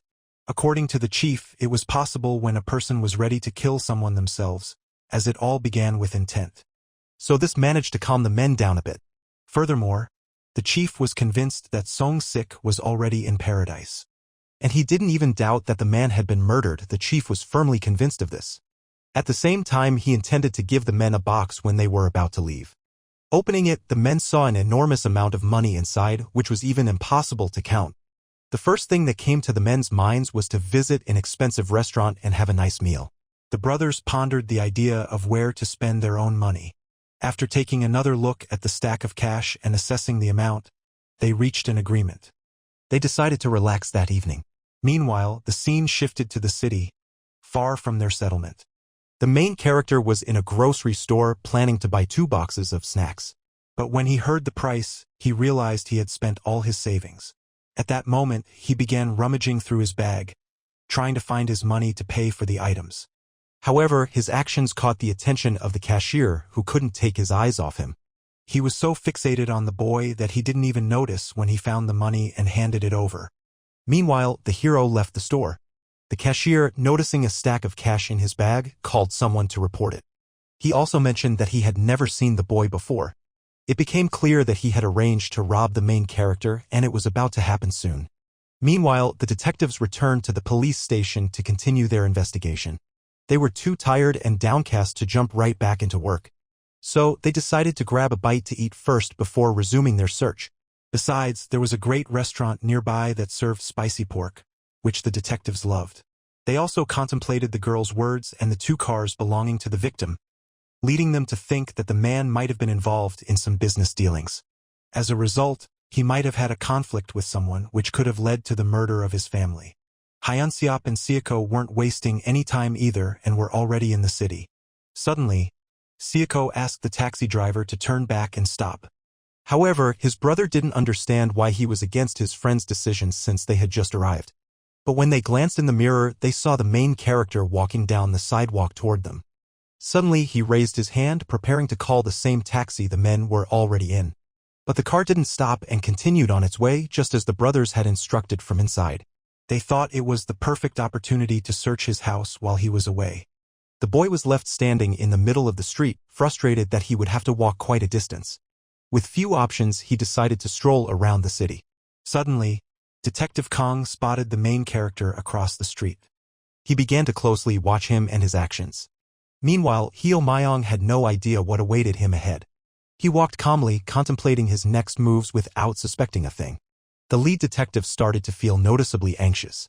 What he was seeing raised a lot of questions, and he didn't like it at all. Meanwhile, the main character continued walking down the street. Suddenly, he reached a dark and empty alley and decided to turn in, hoping to cut through. Besides, it seemed like the perfect spot for what he had in mind and why he had come to the city. But he wasn't alone in that alley. A group of men had been tailing him the whole time. It was the same cashier from the store, along with his friends, who wanted to rob the boy and take all his money. As it turned out, the main character knew he was being followed and had intentionally chosen the dark alley to set up an ambush. Immediately, the men demanded his bag and all his personal belongings, including the cash. But even with their threats, they couldn't intimidate the boy, who remained incredibly calm and even smiled. He remarked that he had encountered a lot of rude people lately, which really annoyed him. Then, he started stretching, causing laughter and a flurry of emotions among his opponents. But in reality, the boy was preparing for a fight, trying to distract the men before he struck. Suddenly, he delivered a blow to the neck of the closest thug. After that, he grabbed the man by the neck, not allowing him to break free or retreat to safety. An incredibly precise and powerful upward strike dealt a significant blow to his opponent, staggering him. Moreover, he tripped him to ensure he fell to the ground. At that moment, after a quick series of 2 strikes, the thug found himself on the ground, unable to act. He could only scream in pain and rage. He also ordered the other men to attack and let the main character escape with the loot. But Hyo Myong didn't let him finish and delivered another blow that knocked the man unconscious. He simply waited to see who would be next and felt no nerves at all. The thugs realized the boy was no ordinary kid and could easily handle all of them. So, they pulled out a knife and began threatening him again, trying to take his bag of money, promising to let him go afterward. However, the main character continued to mock them, saying that the situation was getting tense with the knife. But he wasn't scared at all and wasn't going to listen to them. Suddenly, a rough male voice came from behind them on the street.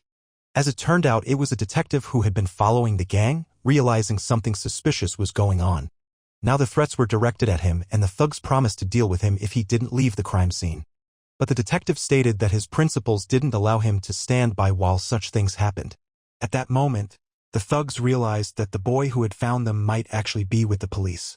Showing his badge, he confirmed the thug's words.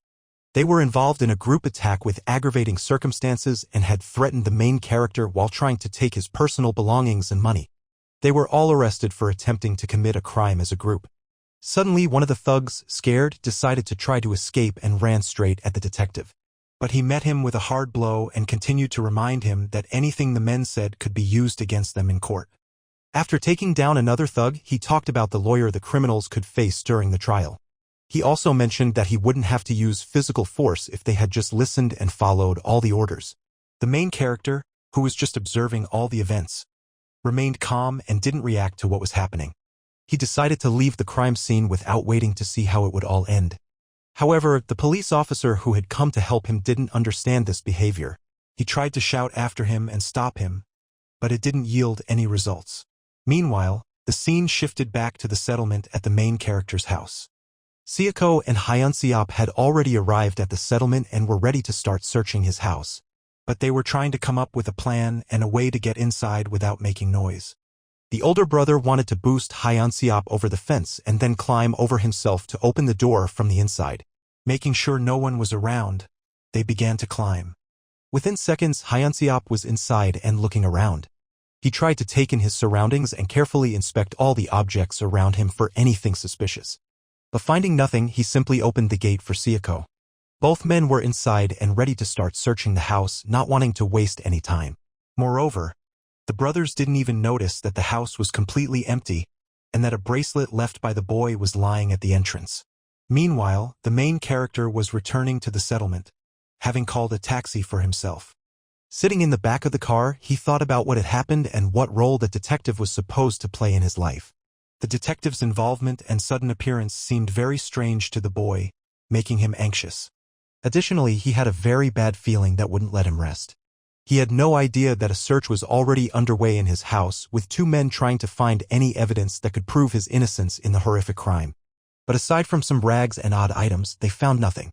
Suddenly, Hyunseop felt a hand on his neck. He was startled and froze in place, not thinking it could be his brother, who was supposed to be on watch to ensure the boy didn't return. He calmed down and asked the man to let him go, but he continued his search. However, Sayako was unhappy that his friend had made a complete mess in the house which could give away their presence. So, he ordered him to put everything back as it was and to clean up before the main character returned. Besides, it was already late and they had very little time to get everything done. Therefore, Sayako went back outside to keep watch while his partner continued searching and started cleaning up the house. The door closed and the man was left alone in the house. Rubbing his neck, he smiled. He considered his brother a real jerk, but kept it a secret since he was much stronger than him.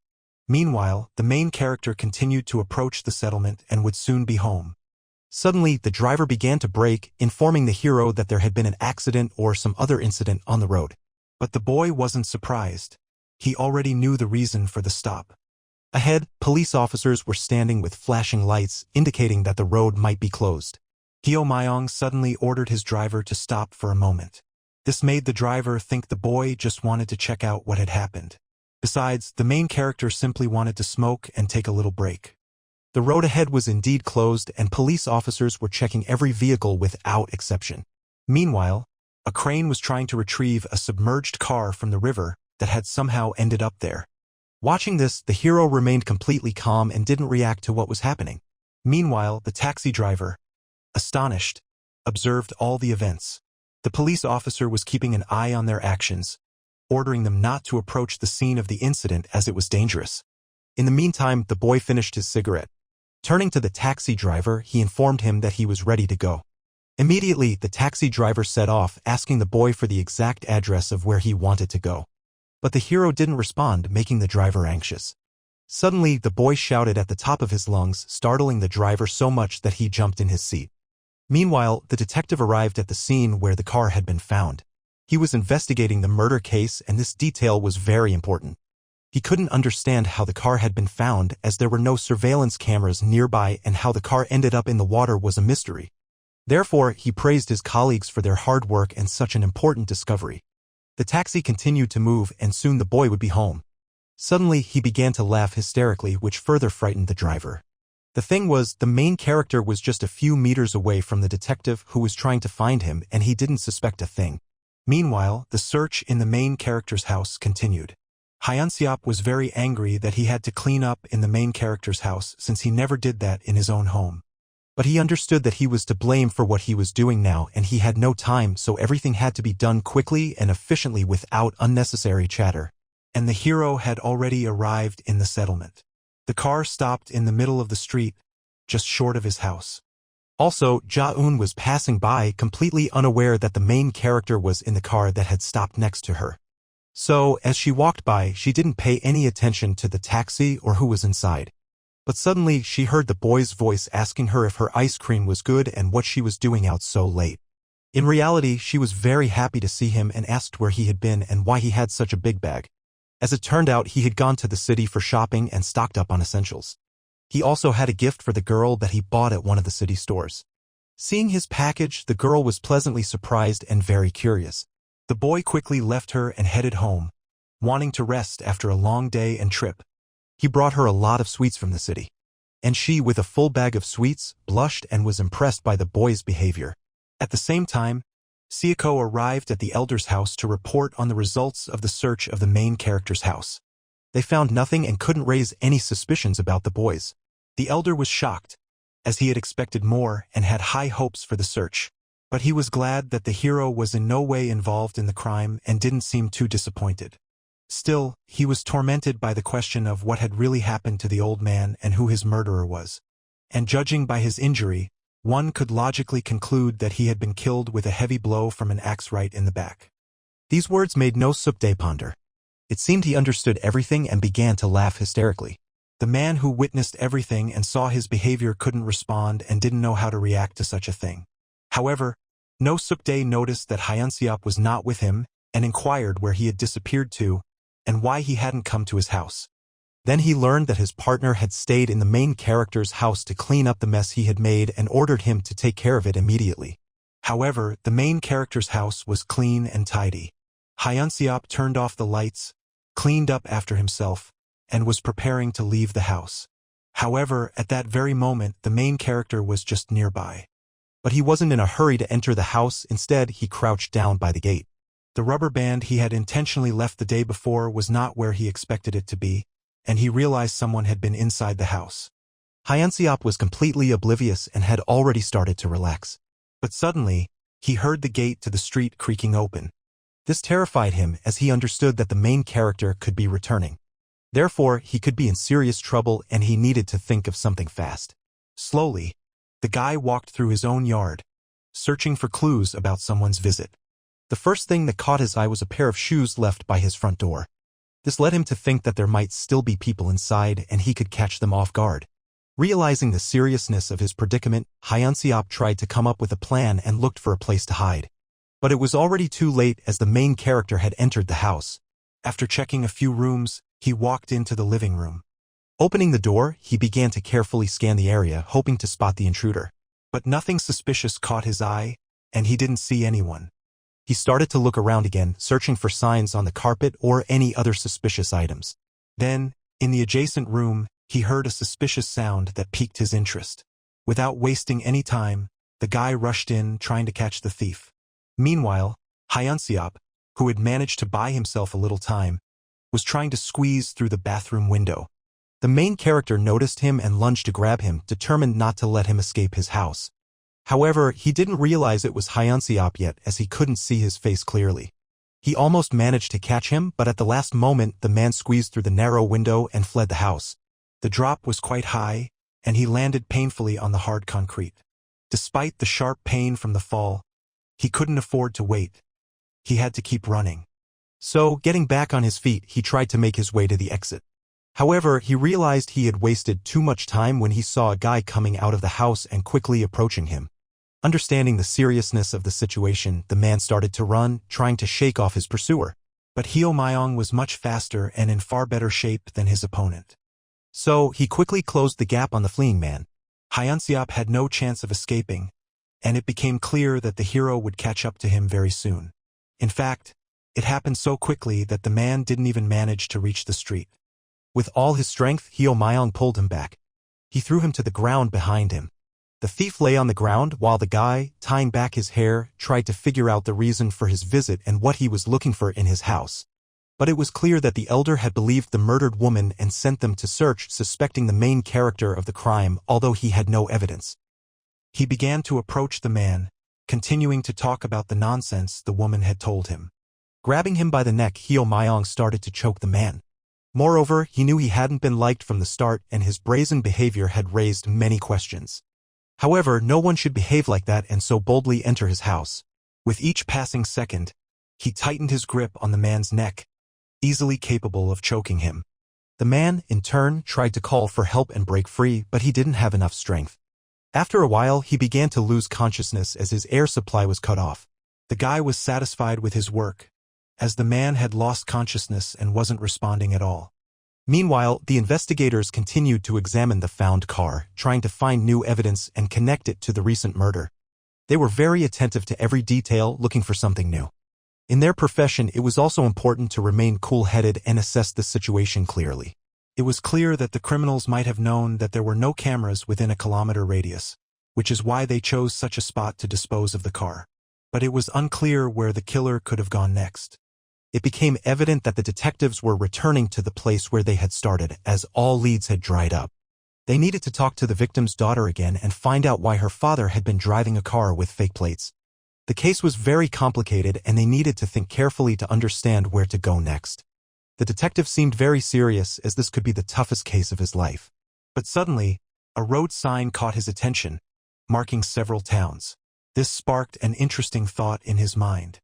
Meanwhile, the elder ordered Sayako to return to the main character's house and bring his friend back.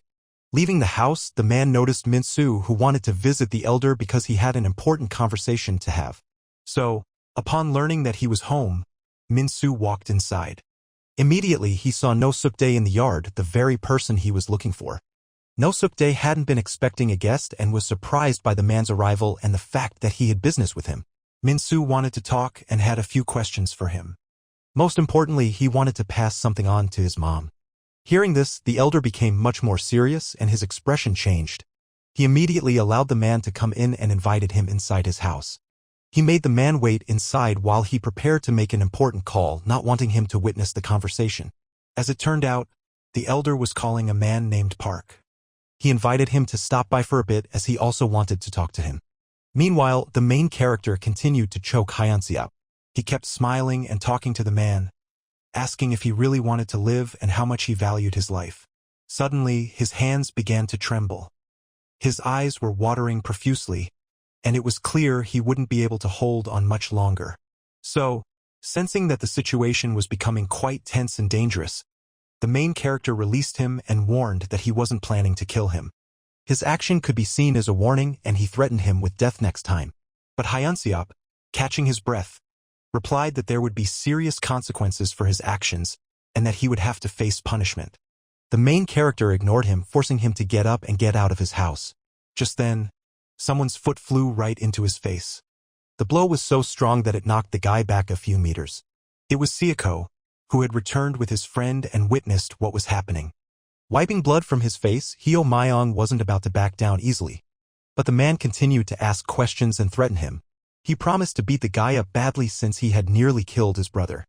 Hyo Myong, however, was confident he could easily defeat him, so he remained calm and didn't rise to the provocation. Meanwhile, the scene shifted to Ja-eun, where her father was sitting and enjoying cookies that his daughter had allowed him to eat. But he was hiding from her, fearing she might take away his sweets. However, that wasn't the case, and the girl wasn't planning to do that at all. She tried to reassure her father and promised she wouldn't take his cookies away. After all, she had her own treats, which she showed him through the bag. At that moment, she pulled out a chocolate bar and proudly displayed it to her father. In turn, the father was thrilled by the whole bag of goodies and asked his daughter to share with him. Even though she had given him cookies, he also wanted chocolate. Smiling, the daughter teased her father and didn't want to share with him. She looked very pleased and genuinely happy that the hero had given her such a gift, one she hadn't even expected. Meanwhile, the scene shifted to a local store. Deo walked in very angry because the girl kept pushing him away. His mother worked in the store and was furious with him for being gone so long and not helping her with everything. Instead, the boy asked if Ja-eun had come into the store. This only served to further upset his mother, as he was always thinking only of her and hadn't even asked how his own mother was doing. The girl came in every few days to get cookies for her father and, as it turned out, had been in the store about 10 minutes ago. Not wanting to linger in the store and argue with his mother, the boy decided to go home. His thoughts were consumed by the girl and he believed she was simply avoiding him since he had never managed to run into her at the store. Lost in his thoughts, he became so angry that he threw away his food without even taking a bite. Minsu witnessed the spectacle but pretended not to notice anything. An angry Deo asked where he was headed and where he had been. The man pretended to be happy to see him and gladly agreed to chat. However, the boy understood that on the side from which the man had come, no one ever walked, and what he was doing there was a mystery. But it became clear that the elder lived on that side, and the man could be his guest. As it turned out, the man had also received a package of money from the elder, which seemed very suspicious. Suddenly, the boy began to behave strangely, patting the man on the shoulder, saying how cool he was for finally being able to make a choice. However, this behavior angered him and he pushed Deo away. His words had genuinely infuriated him and he barely restrained himself from using force against the boy. He had to leave the boy and tears began to flow down his face. But he felt powerless to act. Deo understood that his behavior was just a game and deep down he hated the man and wished him nothing but harm. Meanwhile, the fight in the main character's yard continued. Sayako kept beating him and the boy couldn't retaliate due to the uneven match. Sayako was trying to take revenge on the hero for choking his friend, but he didn't give in and continued to resist. Moreover, the boy didn't respond to his questions, which only further enraged the man. He didn't see his fault in the situation, as criminals had broken into his home and were searching for suspicious items. At that moment, he decided to fight back and charged straight at his opponent. Gathering his strength, he threw a punch trying to hit Sayako. He attempted to kick him in the leg, but it had no effect. The giant seemed to feel nothing and continued to stand his ground. Hyo Myong couldn't understand how someone could be so strong and why his punch hadn't landed. Hyunseop, who was watching what was happening, realized that the main character was in for a brutal beating, and it amused him greatly. Suddenly, Sayako prepared to strike and swung hard. But the boy managed to anticipate this and dodge. At the same time, he was getting ready to counterattack. And that moment turned out to be perfect as the hero managed to hit his opponent in the most painful and sensitive spot. The man's face contorted from the blow and he tried to endure the excruciating pain that overwhelmed his body. Moreover, he grabbed the main character by the hair. Pulling him away, he prepared to strike. Once again, the main character took a devastating blow, leaving his face covered in bruises and blood. After being knocked back a few meters, he continued to lie on the ground. Sayako, stepping closer, grabbed him by the hair again and lifted him up in front of him. The boy had no strength left and couldn't resist. All he could do was accept and endure the new blows. And the man, taking advantage of his strength compared to the boy, continued to beat him. Several punches rained down on the boy's head. Hyunseop continued to smile, genuinely enjoying what was happening. Finally, the man realized he had inflicted enough damage and left the hero alone. Everything was over, and there was no sense in continuing the fight, so they decided to leave. Hyo Myong was left alone in his yard with terrible wounds and blood on his body and clothes. He tried not to lose consciousness. He also understood that this was just the beginning, and that thought sparked an incredible fit of laughter in him.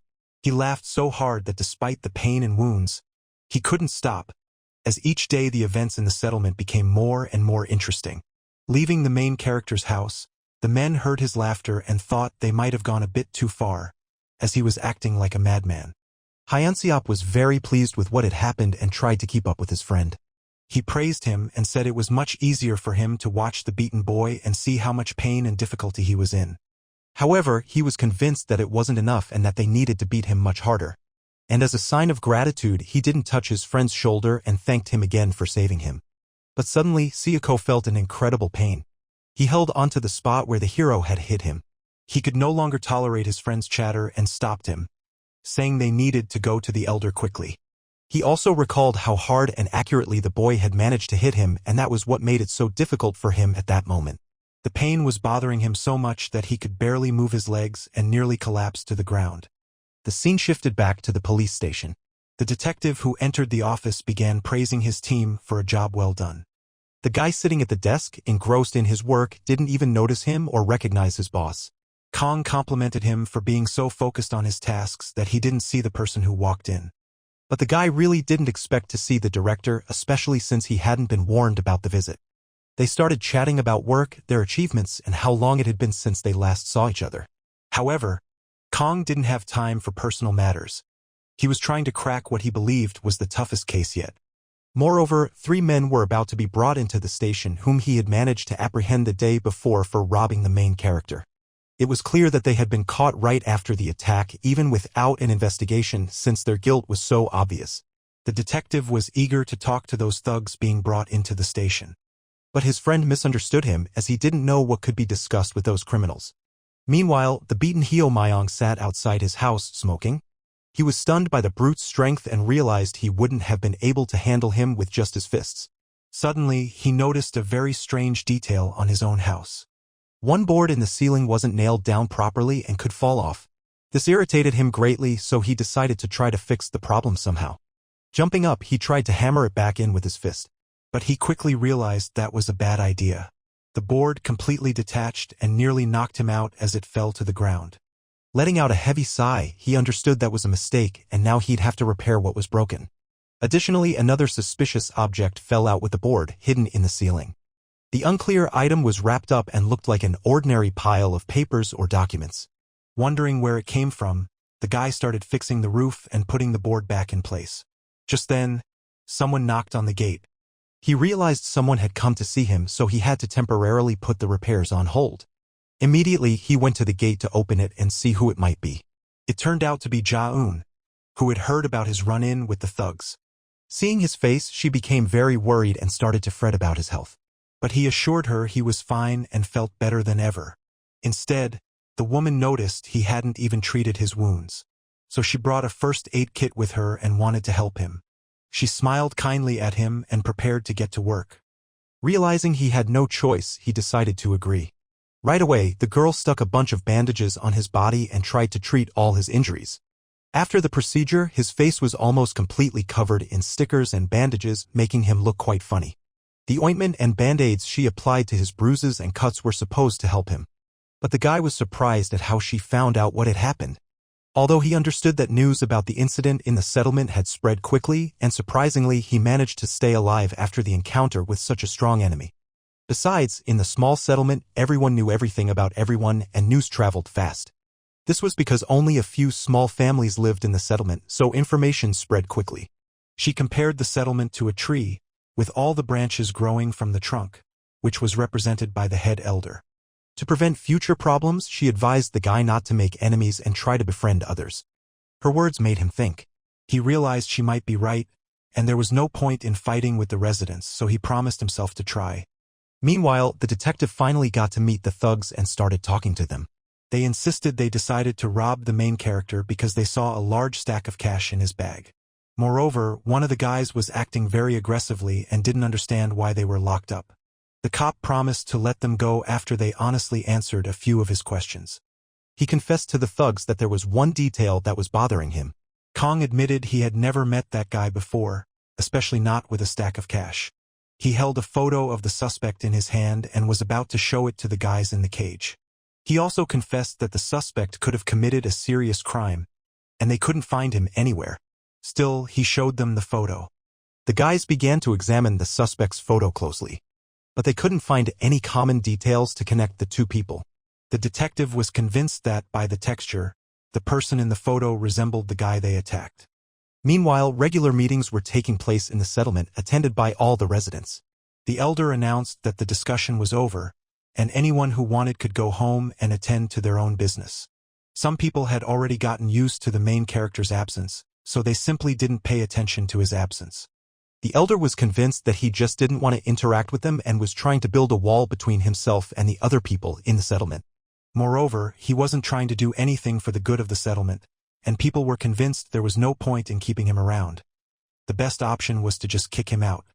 However, No Suk-dae couldn't dictate the fates of the people who already lived in the village, so that option wasn't feasible. Jong tried to convince him that he actually had every reason to do so and could do it at any moment. People began to prepare among themselves and secretly established a connection between the disappearance of the old man and the arrival of the newcomer in the settlement. Moreover, all the troubles that began to occur in the village were linked to his presence.